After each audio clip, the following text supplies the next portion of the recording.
And welcome back to another week of our Friday check-in. That's right. We do a complete review of fasting, how to prepare for a fast, how to get through a fast successfully, and how to break a fast. And you're going to get to see what I'm eating right here. I've got it right here. We're going to take a look at that here in just a minute as we get into the show. Hey, this is Dr. Dwain Woode. Once again, if you're new to me, that's Wood with an E. The E stands for endocrinology. Here I educate, I empower, and I encourage you to take charge of your health and your life, avoid complications, go to the next level. We're creating the life we've always wanted, and we are living limitless lives. Wherever you're joining us from, whether that's on LinkedIn or Instagram or Twitch or Facebook or TikTok or right here on YouTube, I welcome you to the show. And I'm so happy that you are here. Go ahead and put a new in the comments if you are here for the first time, because I want to give you a hand clap and some music. And let you know that I'm excited that you're here. Go ahead and if you have a question as we go through the show, put a Q in front of your question and go ahead and type that, because we want to make sure that we get to those and answer them for you. Special shout out to our Accelerator community members who are here with us. Thank you for coming through. Thank you for hanging out with us. We have been having a good time as we've been working together and supporting each other through this path. Special shout out also to those who are here because you heard our content on some other platform, whether that was at your church, your doctor's office, or some other community event. We had a health fair just a couple of days ago, actually almost a week ago now. Wow, time flies, at our church. And so if you are here because you saw that and you met us there, we welcome you. Special shout out to our folks from Atlanta Berean in Atlanta, Georgia, to our folks from Riverside Chapel in Nashville, Tennessee, and the Magazine Street SDA Church Magazine Street Temple SDA Church in Louisville, Kentucky. Thank you for coming through. But wherever you're from, go ahead and drop that in the chat, drop that in the comments, because we want to know where you are. I know we've got folks who watch us from South Korea, we've got Netherlands, we've got some folks from London, and of course right around here from the United States in all of our states: Georgia, Atlanta, Ohio, Pennsylvania, Florida, Nebraska, Texas, and I'm not going to call all of them, but you know who you are. Go ahead and drop that in the chat, because we want to make sure that we say hello to you. We've got some good things that we're going to be looking at here in just a minute. I've got my monitors off to the side, so you will see my blood sugars, and I've got my Dexcom Clarity, which is right down below, which we'll take a look at here in just a minute as we get through the rest of our show, and go from there. So one of the things I do want to point out to you is, if you are new to us or you're joining us again, you've been away, you've come back, or even if you've been in the community, you've noticed that we've had some changes to the YouTube channel. We have simplified what that looks like. And let me go ahead and I'm going to pull that up here really quickly. We've simplified that so that when you get to the channel, it is now simple for you to just jump in and begin walking along the path that we are on. So when you get there, you'll see that there are 2 playlists now. We've taken all the other videos off of that main page. They're still on the channel. As a matter of fact, I think we've done over 2,300 videos on the channel to date. But they're still on the channel. But when you get to the main page, what you will see is that we've simplified the process. You'll see there are 2 playlists. The first one is entitled Start Here. So Reverse Diabetes and Reclaim Your Health with Dr. Dwain Woode. And that is a curated list of the videos that we teach. These are the concepts that we teach. These are the platforms, the paradigms, the domains that we teach. If you're interested in knowing, hey, what does he talk about? That's it right now. So when you come to the channel, you send anybody to the channel, tell them go ahead and start there in the Start Here playlist. If you go to the description of the playlist and scroll through, there is a PDF that you can go and you can download that it's a starter guide PDF that helps to categorize the videos that are there, helps you walk through the videos, helps you understand what you should be getting from those videos. And there's some prompts and some exercises that you do. Download that free PDF from our website. And at the back, what I love about that, at the back of that document, there is the Limitless Living Commitment Statement. And you download that. There's some things that you read there and you agree to, and you sign it and date it. And I recommend that you take it and you print it out, put it in a frame, put it on your wall or your desk somewhere where when you look at it every day, you'll remind yourself, okay, this is what I committed to do for my health. All right, so a wonderful, wonderful thing that you can do there. And then back on the YouTube channel, the second playlist that you will see is this one entitled This Week's Videos. So if you want to know what we're talking about this week, if you want to know the conversations that we've been having this week, if you want to know what I ate for the last meal this week, that's where you would find those videos. And those will change on a weekly basis. So next week, don't look for this week's videos in this week. It'll be next week's videos, and you'd have to go back to the channel and find those in a different space, okay? And this is all with the intention that it helps you be able to just come and get started on this path right away. You don't have to reinvent the wheel. You don't have to restart and right? Just get over there and join in, and you'll get those. Now, the other thing I want to show you as we talk about reinventing the wheel is we have provided in this space, remember the Limitless Living, we educate, we empower, and we encourage. So everything that you see on the channel is with the intention of taking you down that metabolic pathway to long, healthy life. Let me say that again, long, healthy life. All the numbers that you look at, your weight and your A1C and your blood sugars and your blood pressure and your cholesterol, all of those are good and those are important. Those are good metrics. Those are good spaces that we want to, things that we're shooting for. But our ultimate goal is how do we keep you alive as long as possible? And how do we keep you as healthy as possible? And with that in mind, we're walking along the Limitless Living Health Action Plan. And in the space on the channel, there are spaces where you can, where you can find things that will take you through all of those. When we do our strength training, when we do our walking, when we do our fasting, all of those are provided here on the channel. All you got to do is jump in and plug in and get started. Here, in fact, is one of our, this is our strength strategy and mindset workout. One of the things that we're doing right? So we've been doing 100 days, 100-day walk to consistency. We started that at the beginning of the year. And then, of course, here we are doing the strength strategy and mindset. And we did 100 days of that. And then we are now in the bridge portion of that as we are implementing and installing those things as permanent features within our lives. Remember, consistency is what gives us the success. All right, so make sure you get over there and you hop in and take a look at that. All right, so let's go ahead now and let's take a look at what's been going on with my blood sugars. And here is my Libre, and here's my Libre.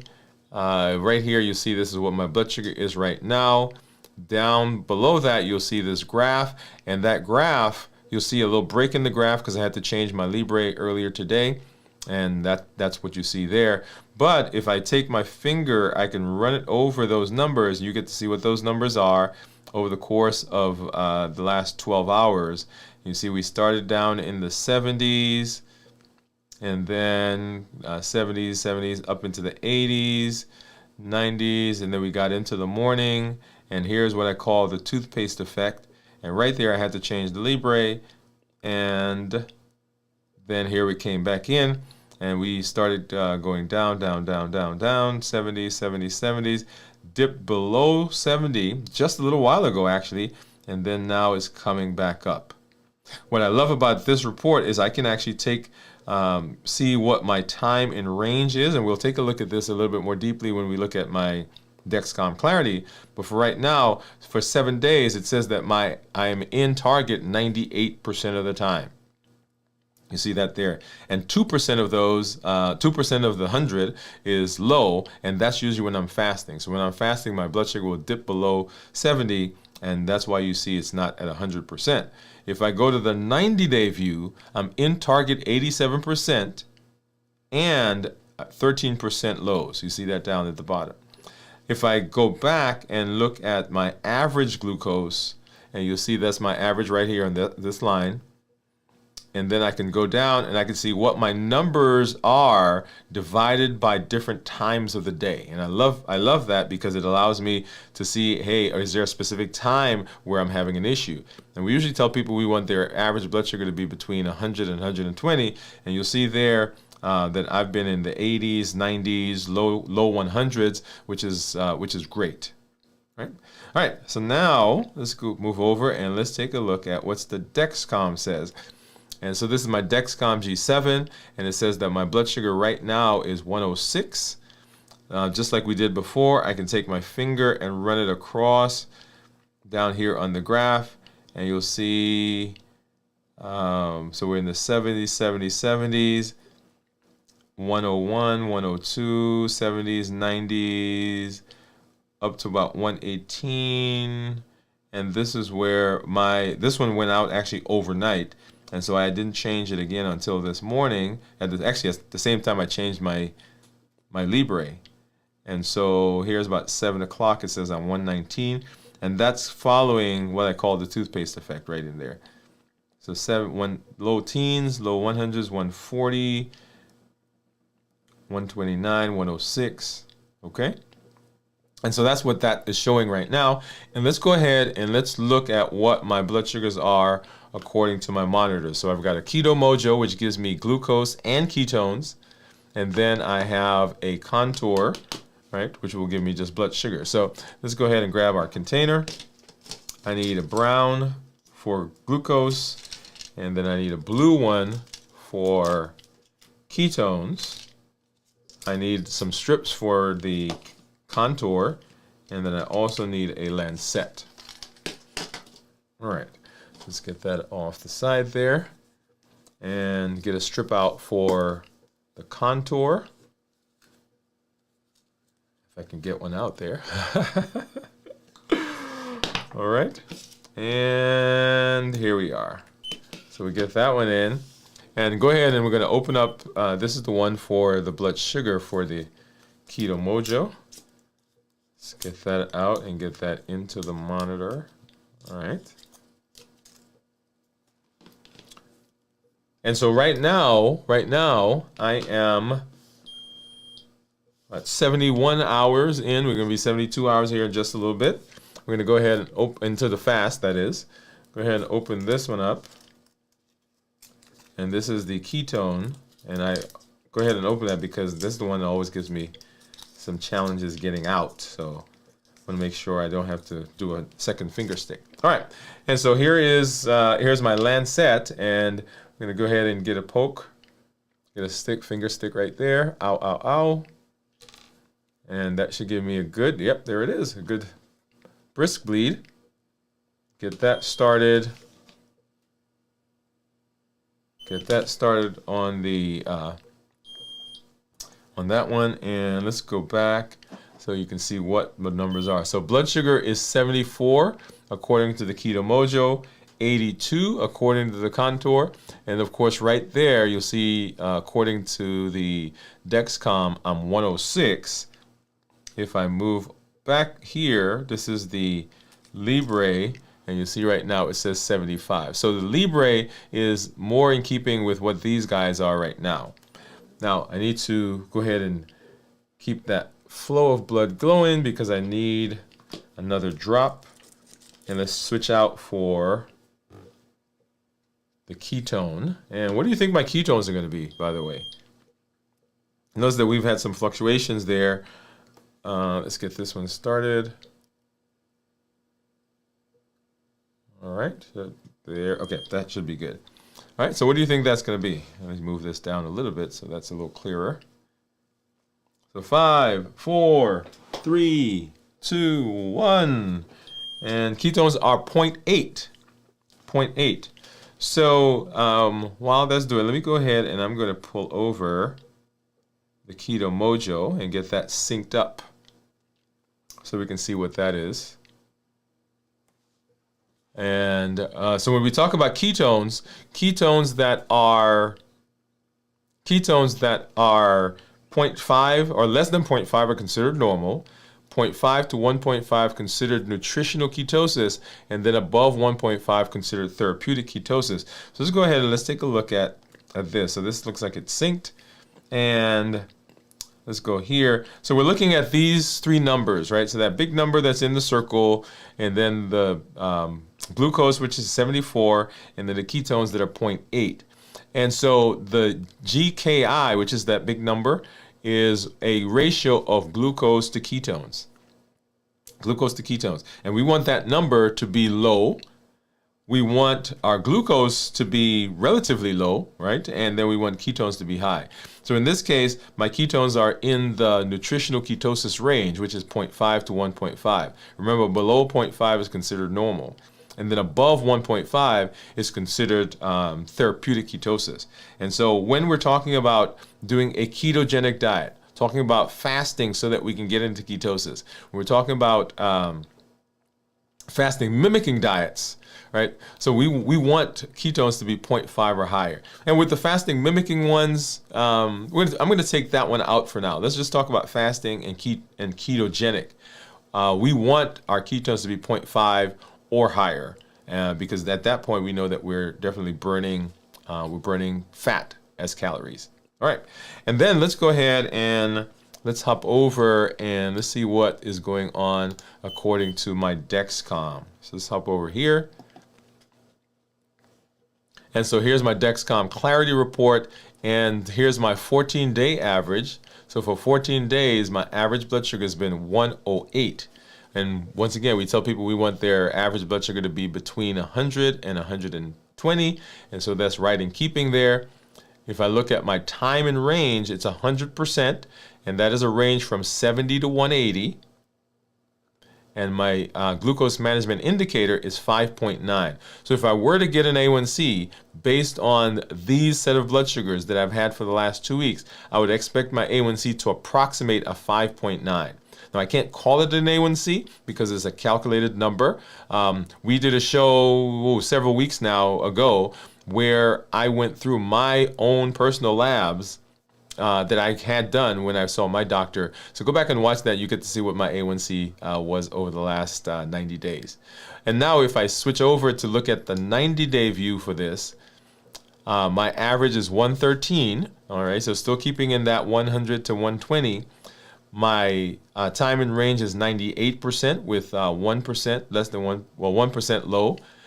Target being 70 to 180. And my GK or GMI, glucose management indicator, is 6.0. So once again, that's what I would expect the blood sugar to be.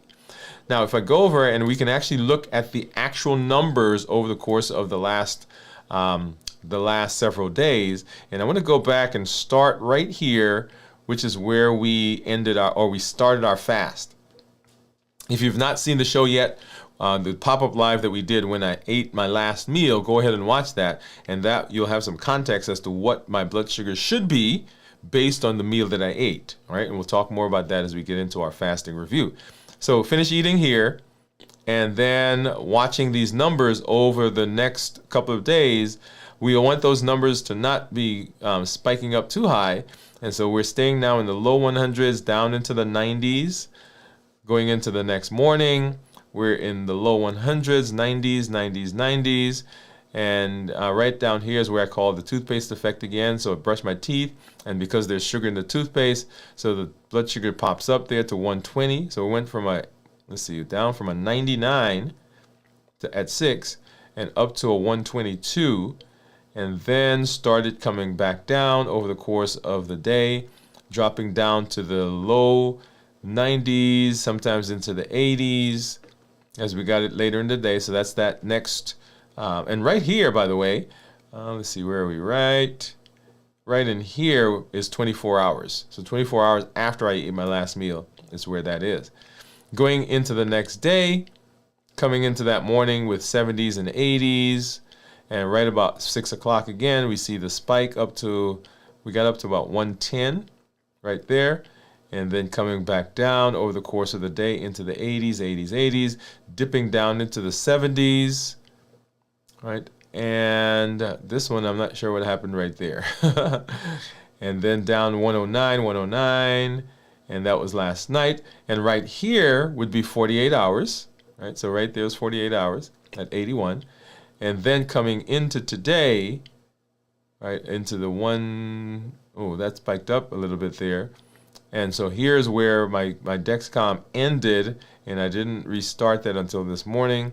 And so right there is, we were 106, and looks like we spiked up to about 131, right? So a lot more vigorous rise this morning following that toothpaste, and then began coming down to where we are right now at 108. And so that's what's been going on over the last couple of days, blood sugar wise, and that's that is in keeping with what we would expect. Now, I would one of the things that I did several weeks ago is, if you remember, we had that same toothpaste effect, and that's why I changed toothpaste. And actually, I went back to the old one, which is why we started to see that spike again. And even that little spike will blunt some of the ketones that will be created. So I need to go back to the old one. I actually didn't like it, so that's why I switched back. But that's a whole another story. All right, so let's go ahead and let's hop over and let's have our discussion. We're talking about fasting. We're talking about fasting. And the question that you may be asking when you're out there, if you're out there, is why are we fasting? What does that mean? What does it give us? And fasting is part of our Limitless Living Health Action Plan. Okay? So let me pop over there really quickly. So Limitless Living Health Action Plan, and you'll see that there that says that there are these components to fasting, or components to our health that we're working with. And one of them, one of the most powerful ones, is this idea of fasting. So my earpiece just came apart, so let me go ahead and fix that. So one of them is this idea of fasting. And we are fasting because it provides us tremendous benefit with respect to our health. There are so many metabolic benefits that come from fasting. We've talked about several of them. You know, we could probably write a book on each one. And so the Health Action Plan lays that out for us. So let's go ahead and let's talk about that fast. Let me do something here really quickly.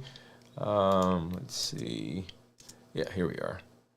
Okay. And so we're going to talk about fasting here in just a minute, and get into how do we get into the fast, how do we prepare for the fast, how do we get through the fast, how do we break the fast. So let's go ahead and let's do that here right now.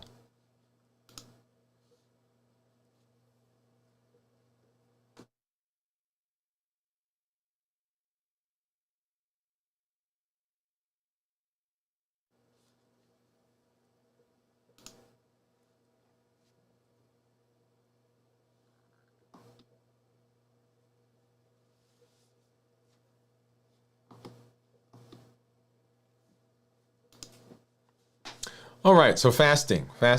And the reason we're talking about fasting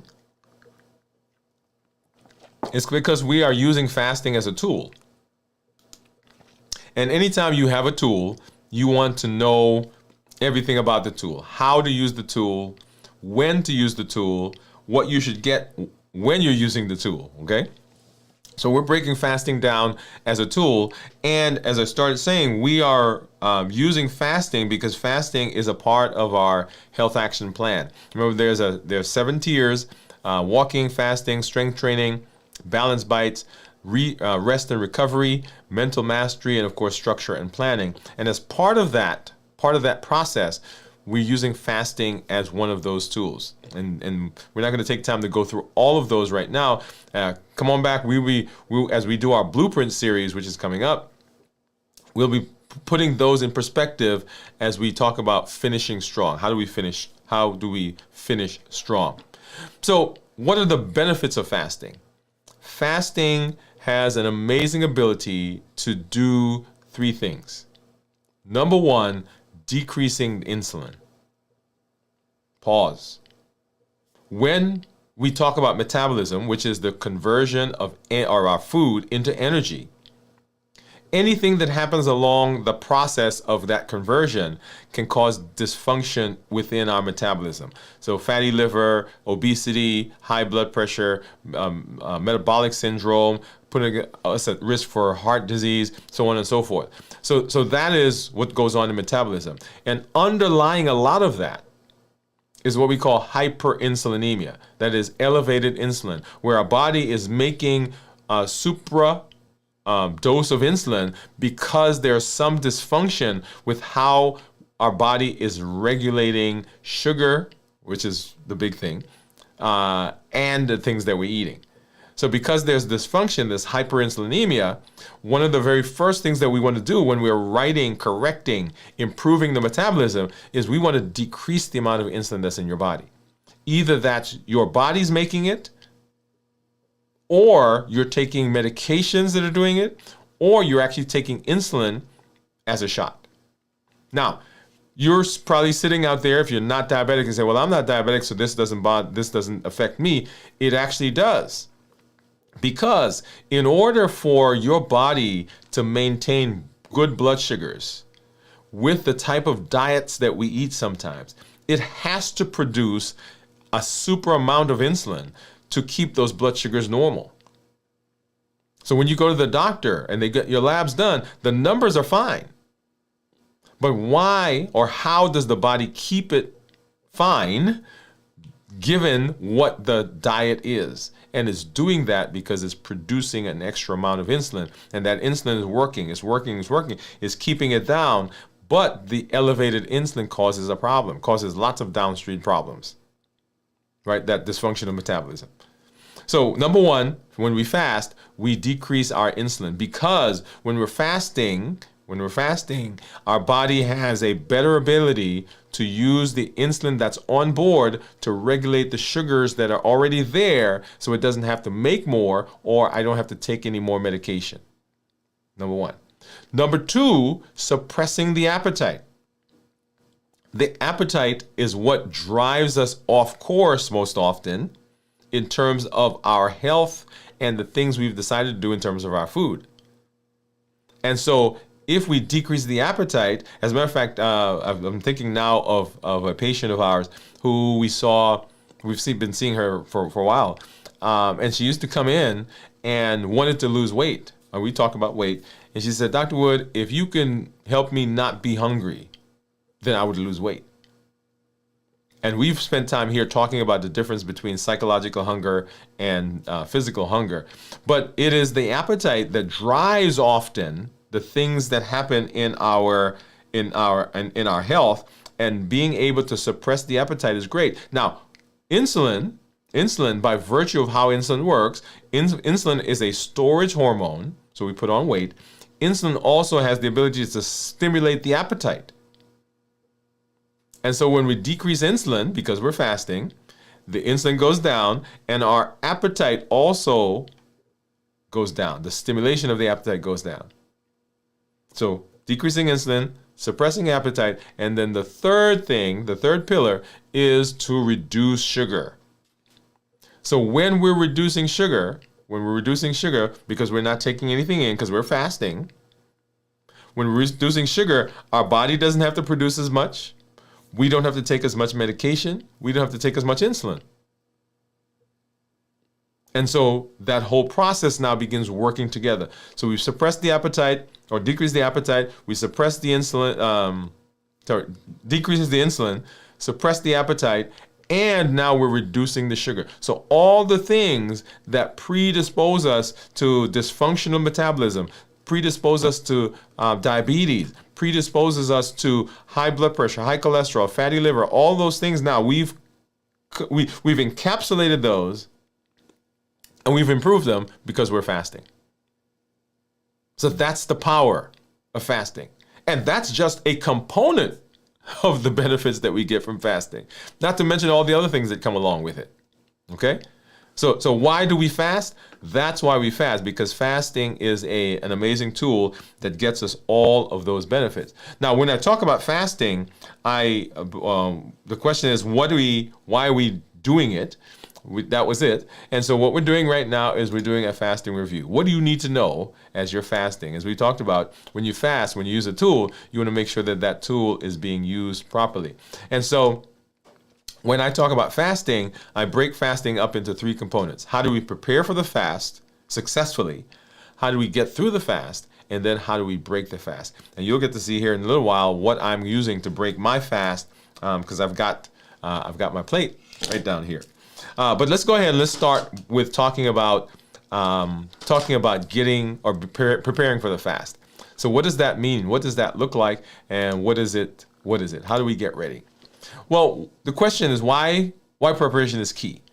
Preparation is key is because how you prepare has a profound impact on how you get through the fast, the success that you have. Just like anything else, if you're going on a trip, getting ready for the trip gives you a better chance of successfully getting to the trip, getting through the trip, and enjoying the trip.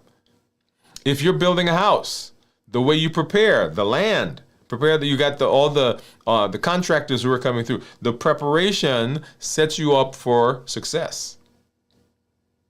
And just like that, here in this space, if we're going to fast, fasting is not just about not eating food. Fasting has a tremendous intertwining pathway in our lives, how we think, how we interact, so fasting is not just not eating. And so how we prepare has a profound impact on what goes on when we talk about the fast and how successful we are. So preparation is key. Okay. And then, so what are the places that we want to make sure that we are dealing with? And when I do my check-in normally, we talk about how I'm feeling physically, mentally, and emotionally. Those are three of the domains of health, if you've been following. They are also the places where I do my check-in when I talk about fasting. And they are three of the primary places that we need to prepare when we are getting ready to fast. Because how we deal with these three areas has a profound impact on whether we are successful and whether we have a good time in the fast itself. Okay? So make sure that we don't skip this. We can't skip this. Often people will say, oh, yeah, I'm just going to start fasting. Well, you may be successful in getting through the fast this time. Yeah, you may be successful. But sometimes what happens is the difficulty that you have in this fast will have a profound impact on whether you fast again and whether your brain will let you do that. Okay? So, how we prepare for the fast. So physically, mentally, and emotionally. Physically, when we talk about that, we're talking about several things, but three primary ones I want to talk about. Number one, how we rest. Resting has a profound impact on your ability to get through the fast successfully. Because in the fast, there are metabolic changes, there are hormonal changes, there are biochemical changes that are going on. And if you're not well rested, then those changes as the body switches from burning one fuel source to another, those can show up as fatigue. And people feel those more profoundly as the body's making those switches if they're not rested. So number one, we want to make sure that you're rested. When we talk about rest, we talk about getting at least 7 hours of sleep, and rest doesn't just involve sleep. It involves you actually de-stressing, coming aside from those things that are causing anxiety, those things that are raising your cortisol, because cortisol has an effect also on sugar. Okay, so getting good rest. Number two is making sure that you are hydrated. Hydrated. You see me drinking often. I'm grabbing my cup. The way that your body gets energy and oxygen to your cells is through blood.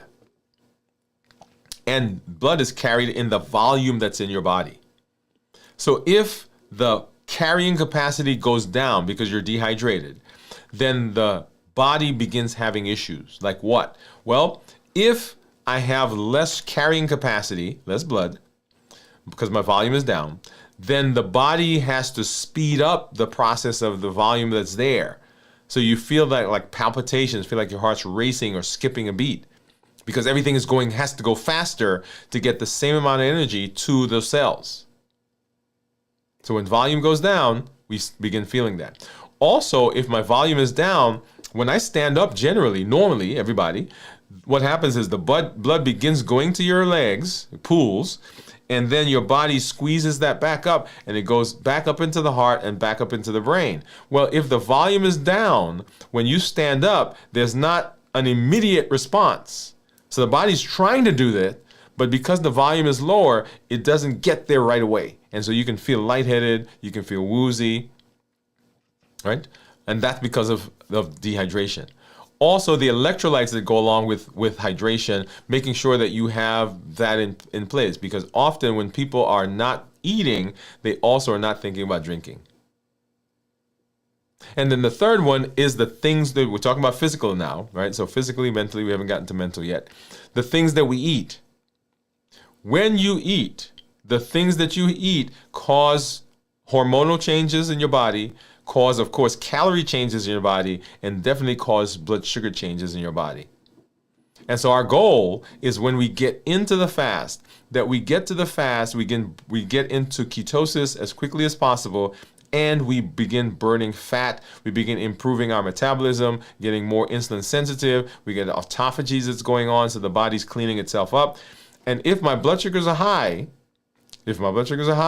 then my body does not go into ketosis because insulin has to be there to keep those blood sugars lower.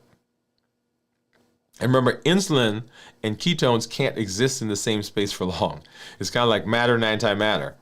Right? I always tell people it's kind of like when you, on those sci-fi movies, they say if you go back in time, don't interact with yourself, because you can't be in the same space. So when we are eating, coming into the fast, you want to make sure you're eating things that will maintain good glycemic control, stable glycemic control, good glycemic control, because you can be stable up here, right? we want stable down here, so that your body can begin decreasing the insulin and we can get into ketosis quickly so that we can now get those benefits. So resting, making sure you're hydrated, and then the things that we eat. And then talking about the mental part of what we're doing. When we, trying to find a good way of saying this.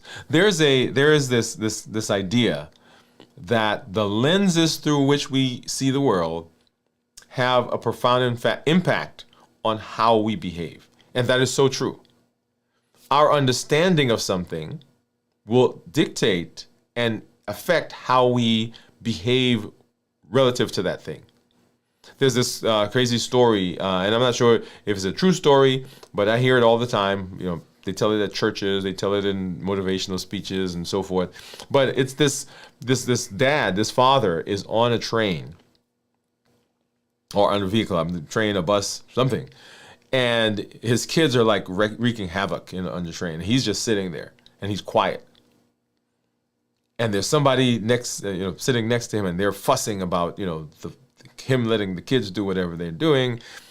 And they get to their destination, and the person is still complaining. It gets to one of the attendants that was on the train, and the attendant says to them, "Oh, you have to excuse him. They are coming from his wife's funeral. So mom died, and they just came from the funeral." And so the perspective of that person changed. Now, it didn't change the fact that the kids were still, jumping up and down and keeping noise, and they were disruptive. But because of the thought process now, because of understanding what's going on, there was context. And the context brought sympathy and perhaps even empathy.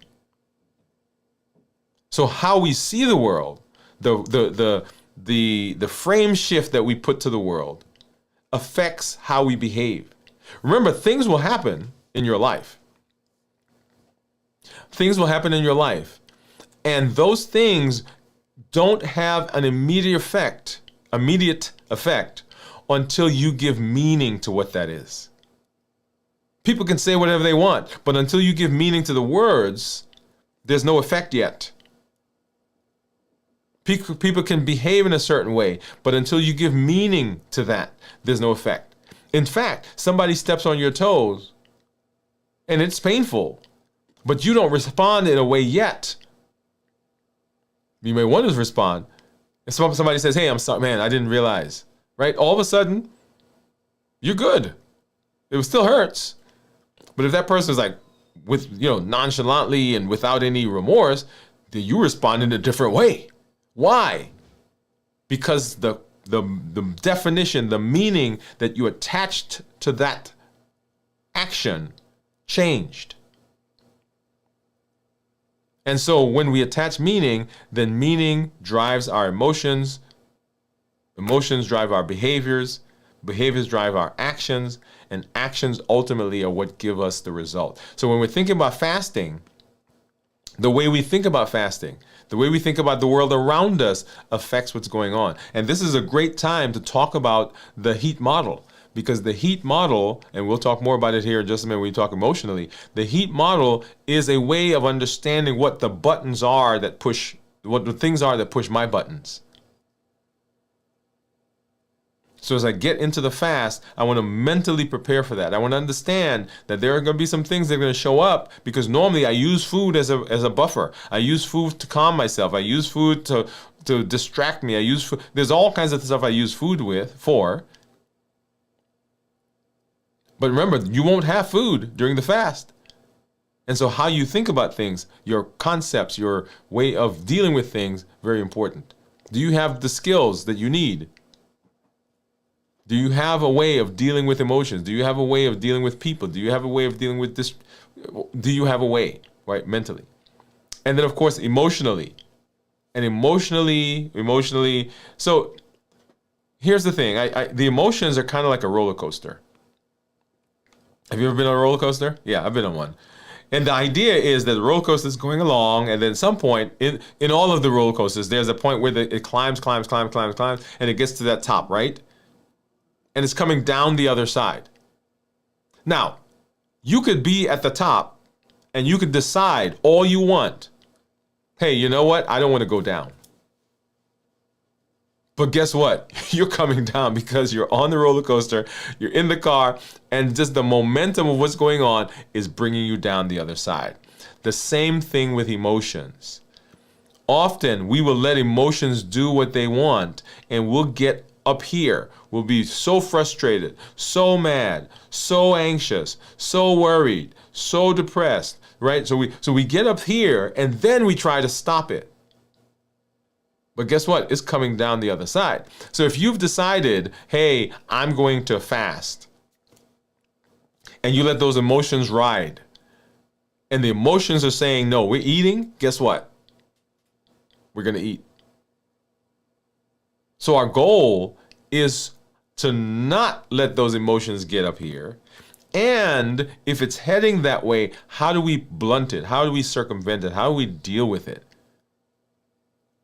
And this is where understanding who we are, how we are, what are the things that push our buttons comes in. And that is we've done the COPE model, COPE, how the clarify, observe, pause, and execute. Understanding how those work, understanding how to use that, very important as we talk about what's going on here as we're preparing for the fast. Now, notice we haven't even talked about food yet, other than the last thing we ate. This is all the preparation that goes into fasting. And the better you get at this, the more benefit and the more success you're going to have as you get into the fast. Okay? Awesome. All right. So that's the preparation for the fasting. The couple of key things that I want you to get here, some takeaways that I want you to get. So let me go over and let's pull that up really quickly. So as we're talking about the fasting, here we are. So one of the things that I want you to make sure that you're understanding is that preparation is key. Preparation is so important. It is not optional. And you want to prepare mentally. Now, mentally, physically, mentally, and emotionally, but I put mentally there specifically because it is a big driving factor. It is the thing that helps you actually deal with the physical and the emotional, how you think about things. You want to make sure you get good rest. You want to make sure you're eating nutrient-dense foods, not calorie-dense, but nutrient-dense. And then you want to make sure that you are in community. Community is so, so important in what we do if we're going to be successful and if we're going to get through this fast properly. Now, one thing, let me back up a little bit because I do want to point one thing out, and that is this idea of our environment. Our environment is also very important. We want to clean out our environment from temptation. And you'll see there it says remove unhealthy snacks. I should actually just take that and say just remove snacks. There's no physiologic reason for snacks. That's a whole nother conversation, right? You want to create a fasting friendly zone. So keep your kitchen stocked with healthy teas, water, fasting supportive drinks. Because sometimes we talked about dehydration here a minute ago. Sometimes we'll feel dehydrated and we'll think we're hungry. And then you want to prepare distraction. We're talking about the environment. Prepare distraction. Plan to read, plan to walk, plan to meditate, plan to get together with friends, plan to get together with family. Things that will take your mind away from the fasting, away from the fact that you think you're hungry. And this is a great time to talk about the difference between physiologic and physical hunger.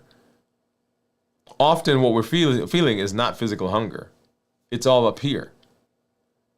And that comes from the heat model that we talked about, that you heard me mention a little while ago. When we're talking about the heat model, are those things that push our buttons, that take us off of our plan, that will make us say, okay, I'm going to eat right now, when we've decided that we're not going to eat, or we're not going to do whatever that is. Habits, emotions, access, and taste. Those are the things that push our buttons. Habits, the habits that we've gotten into, the things that we see around us. Yeah, we eat because we go to the movies, for example. People just came over to the house and you just finished eating, but guess what? You're going to eat again because that's what we do. So habits, emotions, access, and taste. So emotions, right? We just talked about emotions. That is, when we get that roller coaster, when we get to the top, oh yeah, we're going to go down the other side. Access, and this is what we're talking about, cleaning out the environment. So simply having things around us can trigger us and push those buttons where we eat when we don't want to eat, but just because those things are there. And then taste is, we remember what that thing tasted like. What, when mama cooked it, or daddy cooked it, or cousin Sue cooked it, we remember how it tasted, what it made us feel like when we were with that person and we were in that place. All of those things, habits, emotions, access, and taste. Very, very important as we talk about, hey, how we're going to be successful. Okay? So I wanted to make sure that I mentioned those because they do play a huge component in how successful we are as we are in the fast. And then, right? So we talked about preparing for the fast. Then, how do we get through the fast successfully? Lots of things are going on when we're in the fast. We're going to talk about fasting over the 24 hours, 48 hours, 72 hours. You can divide it into lots of different ways. I tend to talk about it in 24-hour periods, but here we're going to break it down a little bit more. Talk about it in 6-hour chunks, so 0 to 6 hours. And technically, 0 to 6 hours is not considered fasting.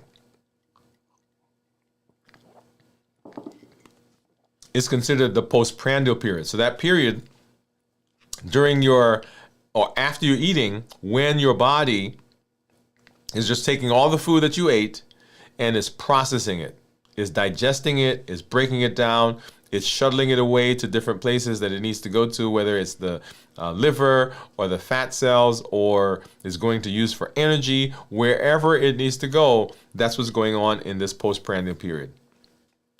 And you'll see some things that say maybe this only lasts about 4 hours, so 4 to 6 hours.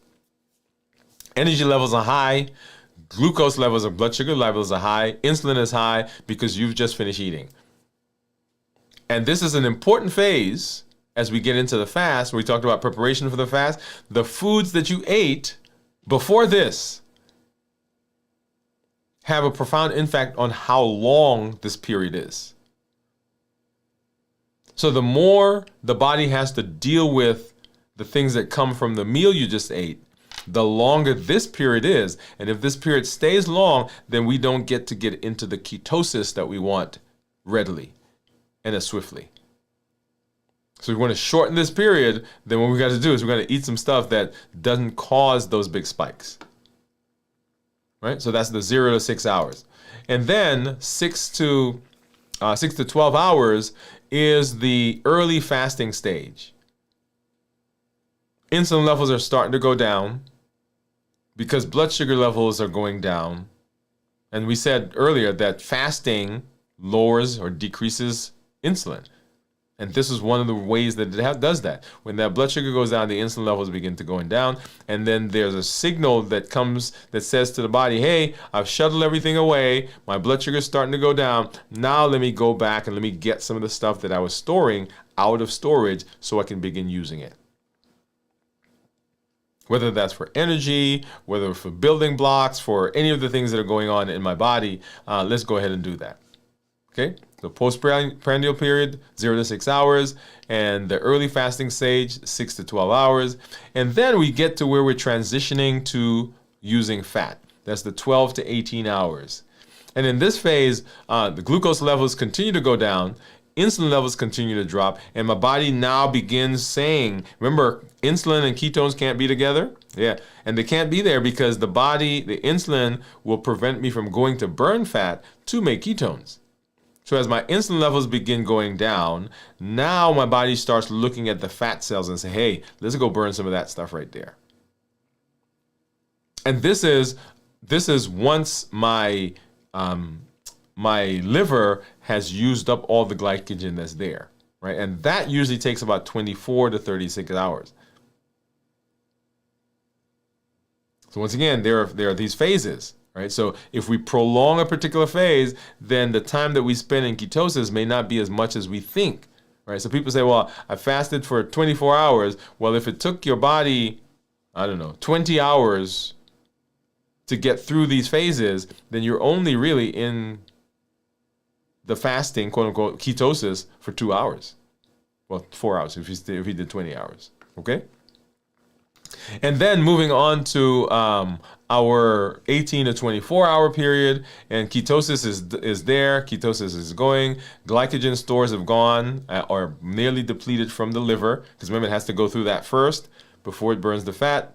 Autophagy starts and is ramped up. It's actually started a little earlier, but it's ramped up now. Autophagy is that period where the body is cleaning up and recycling all the broken, damaged parts of itself, and is sending those back to us as better components, more efficient components.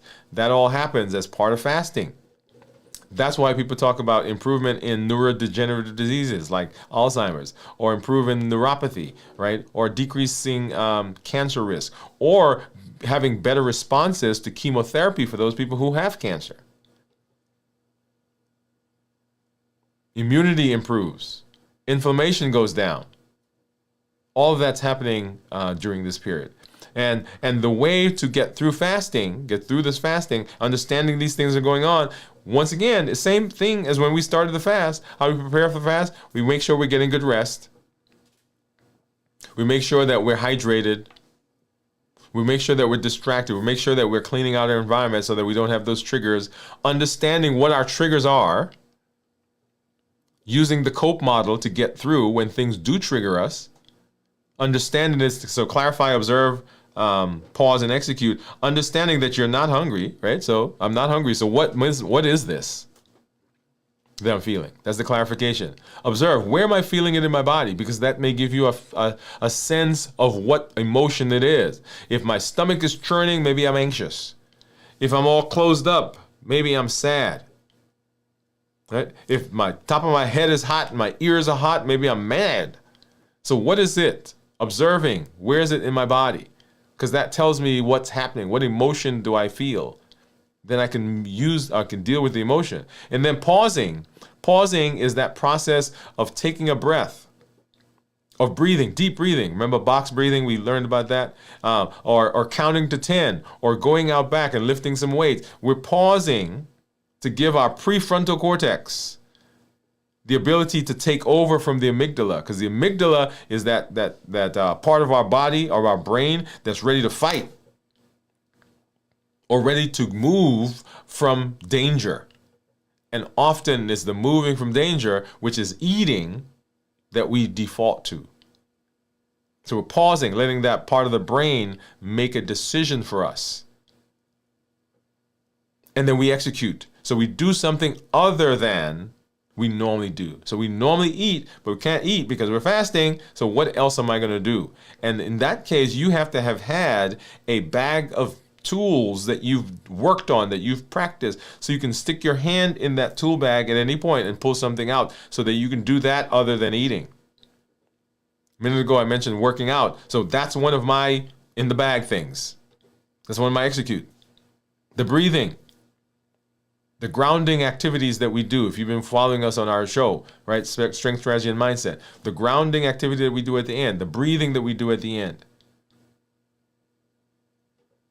Maybe you have some mantras that you've created. I am doing this because I'm being healthy. I am improving my health. I am losing weight. I am becoming metabolically active. Maybe those are on your desk somewhere. So how do we get through the fast? That's how we get through the fast. And then, of course, we talked about preparing for the fast, talking about getting through the fast, and we want to talk about breaking the fast as well. And let me go ahead. I'm going to pull up.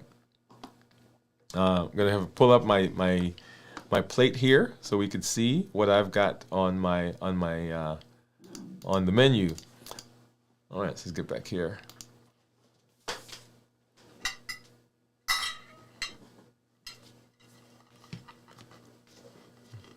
All right, so there we are. So how do we? So what are we going to do? So breaking the fast is just as important as how we prepare for the fast and how we get through the fast. Okay, and let's go ahead and let's take a look right here at what I've got. So I have.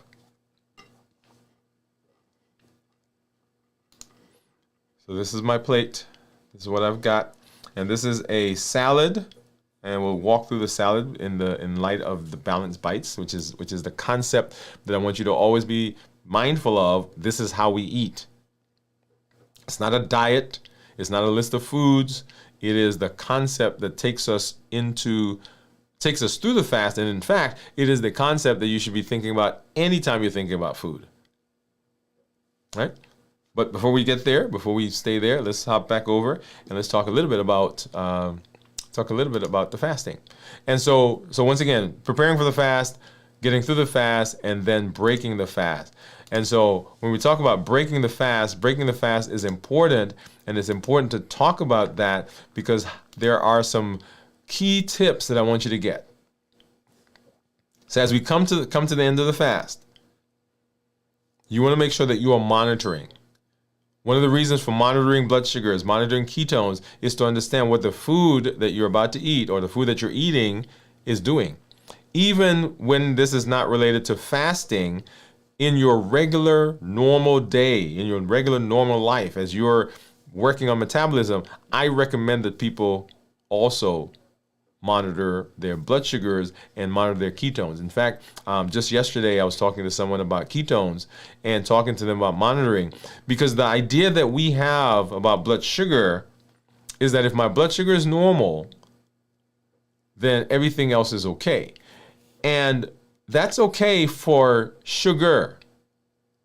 But if we're talking about our weight, and we're talking about fatty liver, and we're talking about metabolic syndrome and all those things, then just having a normal blood sugar, which, 99, is not where we want to be. We actually want blood sugars that are lower. And you've seen, as we've talked about, where my blood sugars have been and what my ketones are. You've seen my blood sugar at 100, 101, actually sometimes 99, and my ketones still be like 0.1.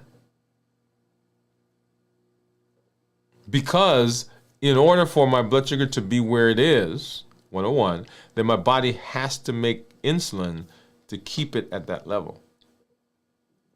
As I fast, of course, the blood sugar goes down, and because it goes down, then my insulin level has to drop.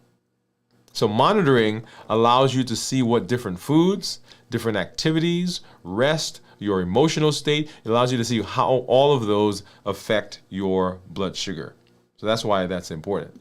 Okay, so monitor. Number two, we want to talk about portion control. Often it's not that people are eating bad, quote unquote, things, is that they're eating too much of the thing. I can eat enough cabbage or enough broccoli or enough whatever to make my blood sugar go to 200.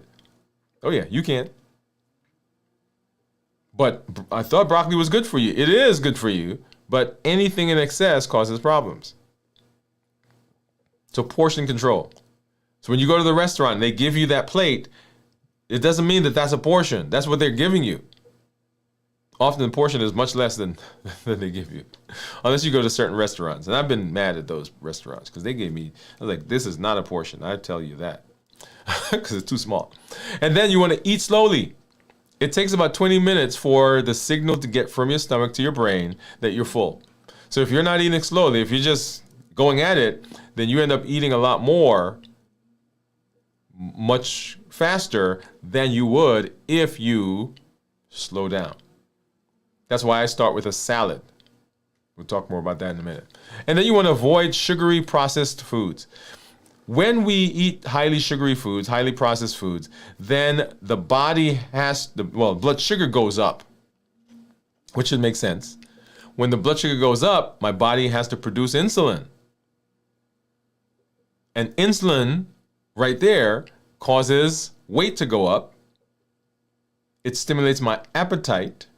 And so I ended my fast and I had some benefits in the fast, but now for the next 36, 12 hours, 24 hours, I'm eating like I'm ravenous because what I ate coming out of the fast caused my appetite to go up, and now I'm putting on weight, not just because insulin is causing weight gain, but I'm eating more.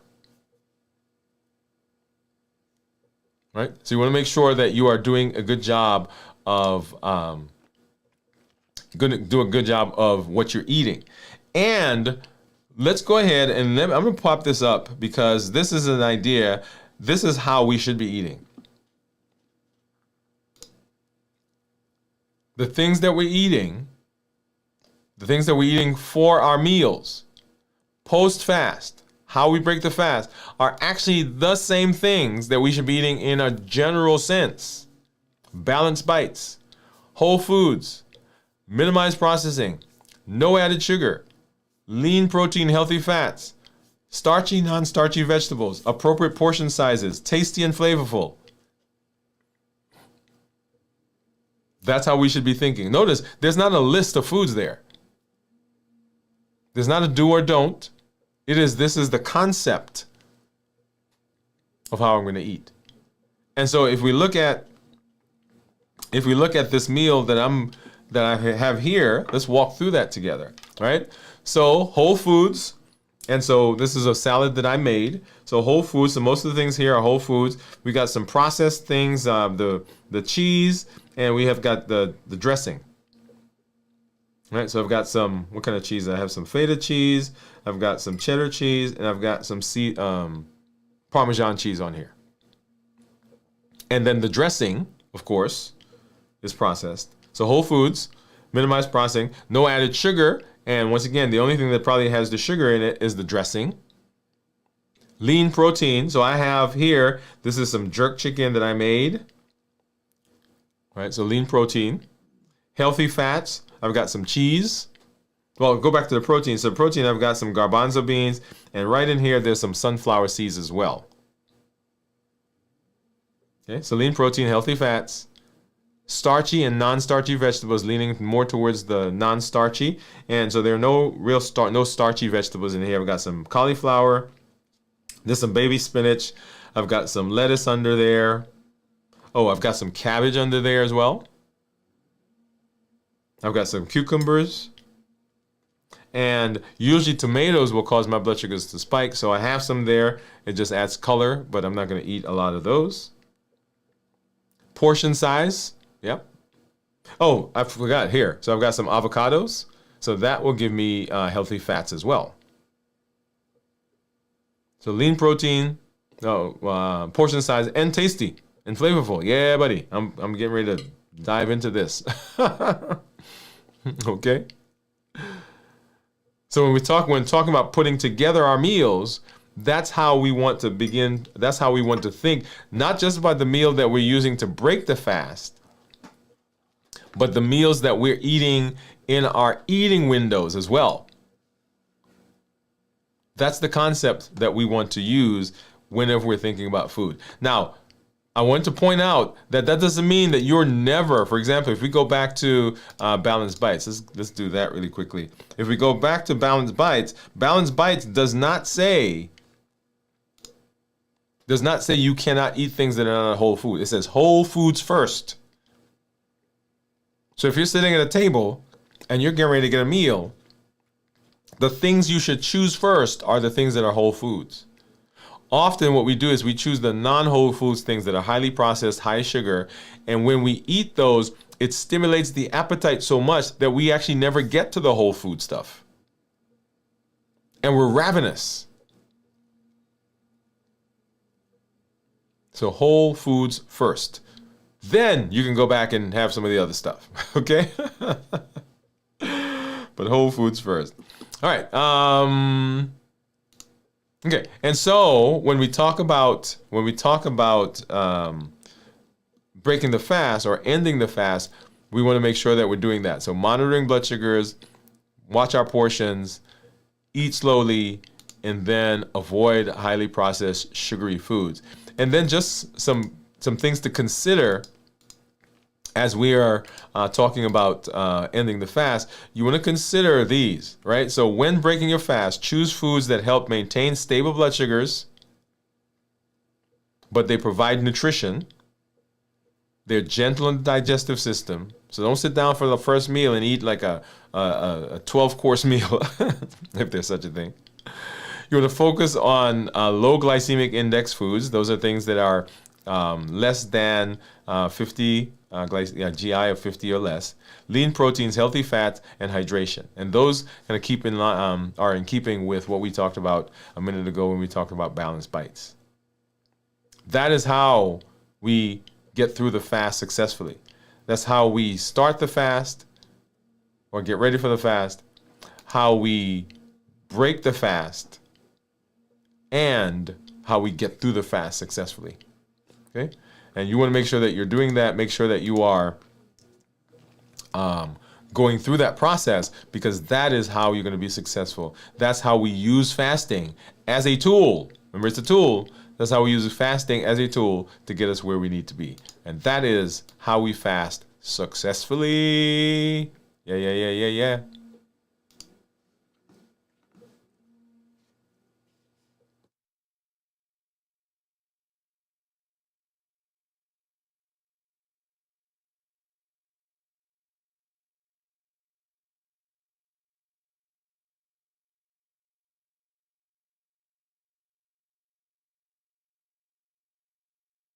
All right, so always so excited when we are able to talk through that process, because that's one that often can give people a lot of trouble. How do we fast? How do I start fasting? What do I do? What do I need to understand?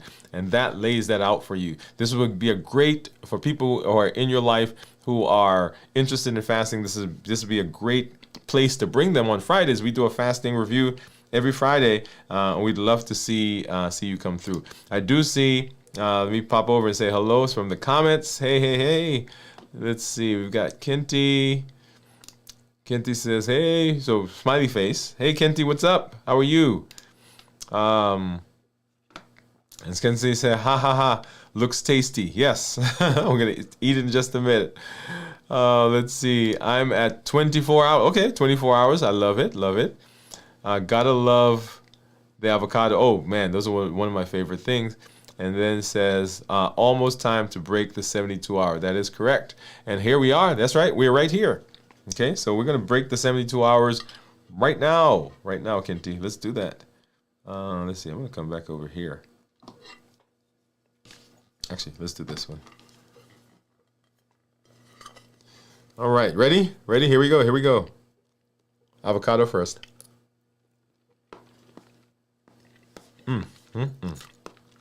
That is good. Just that one bite.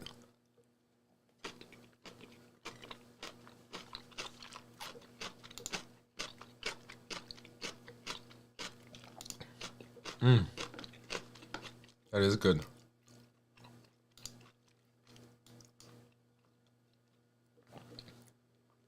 So if you are, I always often ask people to say, what are you eating? When you break your fast, what do you eat?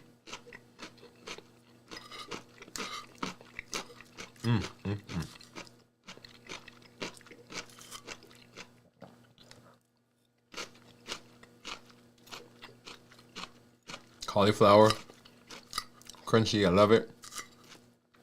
And one of the reasons I eat salads is that salad gives me bulk.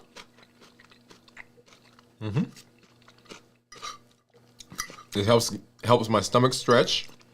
The signal gets to my brain that I'm full, so I don't end up eating as much.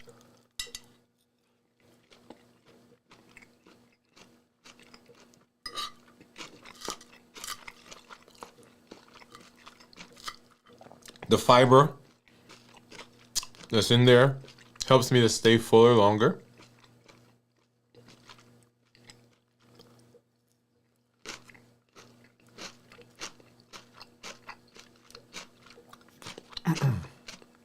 And I love the different flavors and textures and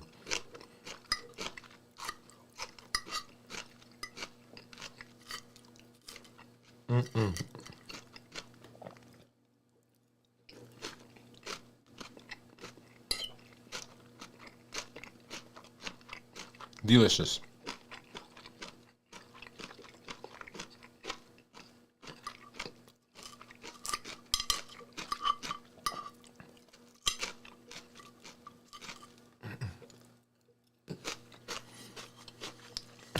All right, let's get that over to the side.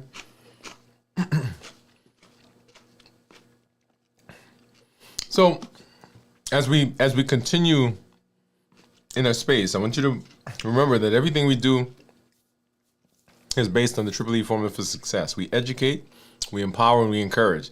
We educate with the shows, with the blogs, with the podcast. We empower with the tools that we learn. And we've done several tools here as we went through this show. The COPE model, the HEAT model, talking about fasting as a tool as well. The Limitless Living Health Action Plan, another tool. Those are designed to give you the ability to implement the things that we're learning. Our 100-day walk to consistency and health, another tool. Our strength, strategy, and mindset, another tool. When we do our fasting check-ins, another tool, so that you understand how fasting works. And then we encourage with this amazing community that you are part of, that you are growing as you are helping to enhance and to give value and give richness to your story, your successes, your challenges. All of those bring a richness to the community that would not be here if you were not here. And as we're learning the Limitless Living Pathway, we want to make sure that we're not just doing this by ourselves, but we're bringing people with us, bringing them along. When we're seeing benefits in our lives, oh yeah, bring some other people around. And people will begin asking you, hey, what are you doing? Right? How did you lose your weight? How's your blood sugar get so much better? Why do you feel and look so much happier? Be a voice in your community, in your family, at your church, at your on your job, in your doctor, wherever you are. Be a voice that says, "Hey, there's a different way. There's a better way of doing this." I'm always excited when I get to hang out with you because I'm excited to see the benefits you're having, all the successes that are going on in your life, and to see this community continue to grow as we take charge now of our health. And remember, our goal is how do we stay alive as long as possible, and how do we stay as healthy as possible? That's the goal. On the way to that goal, we get better blood sugars, better A1Cs, our weight goes down, our fatty liver improves, our blood pressure gets better, our cholesterol gets better, we decrease the risk of Alzheimer's and heart disease and strokes, and on and on and on. All of those are on the way to living longer and being healthier. so that we can do the things we want to do. So we can go ahead and we can see our daughter and our son get married, see them graduate from college, see our grandchildren get born, teach our grandchildren some things that we want to do, be able to hang out with our family and our friends, and after we've put so much time into working, to be able to travel and enjoy the money that we spent all those years trying to amass. That's why we do what we do. And I've had the pleasure of walking along with you and have the pleasure of hanging out with you. Oh, let me go over and see some comments. Let me do that really quickly. Kenty says, she said, oh, enjoy. Good hydration in there. Happy to hang out with you over 20 minutes of this show. Okay, that's it. Glad that you came through. Have an awesome, inspiring Friday afternoon. And right now it's Saturday, 6:17. Okay. And then Pam, what's up, Pam? Pam says, great review. Thank you for coming through. Thank you for hanging out with us and being in this space. Always the community members. Hey, this is Dr. Dwain Woode. We're coming back tomorrow. We'll do Video from the Vault, 9 p.m. Central. Make sure you join us for that. And then Sunday morning, This Week in Review at 6 a.m. Central. And then on Monday, we'll be right back here for Dwain Woode MD Live as we continue our Play Your Own Game. Well, continue our Finish Strong. We ended Play Your Own Game.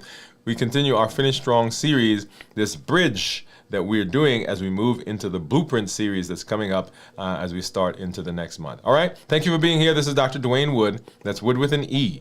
The E stands for endocrinology. I educate, I empower, and I encourage you to take charge of your health and your life. Avoid complications. Go to the next level. We're creating the life we've always wanted, and we are living limitless lives. Now go live a limitless life, and we'll see you in the community, and we'll see you as we continue working to be healthy. All right, everybody. Have a great weekend.